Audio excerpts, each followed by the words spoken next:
جب دعائیں قبول ہوتی نظر نہ آئیں اور دل مایوسی کی طرف مائل ہونے لگے تو یہی وہ لمحہ ہوتا ہے جب ایمان کی سب سے زیادہ آزمائش ہوتی ہے۔ اللہ تعالیٰ ہمیشہ بہترین وقت پر عطا کرتا ہے، کیونکہ وہ جانتا ہے کہ ہمارے لیے کیا بہتر ہے اور کیا بہتر نہیں۔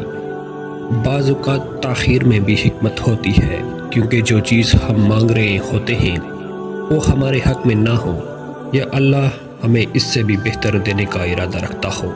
بس دعا کے ساتھ، صبر کے ساتھ، شکر کے ساتھ اور استقامت کو لازم پکڑیں، کیونکہ اللہ کبھی کسی کی محنت اور گریہ زاری کو رائیگاں نہیں جانے دیتا۔ اگر زندگی کے راستے مشکل ہو گئے ہیں، دعائیں قبول ہوتی نظر نہیں آ رہی اور دل تھکنے لگا ہے تو یاد رکھیں یہ وقت بھی گزر جائے گا۔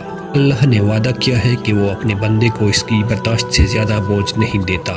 جو آج آزمائش کی صورت میں آیا ہے، کل یہی آپ کی کامیابی اور خوشیوں کا سبب بنے گا۔ ہر صبر کرنے والے کو نوازا جاتا ہے، ہر تکلیف کے بعد راحت آتی ہے اور ہر مشکل کے بعد آسانی مقدر بن جاتی ہے۔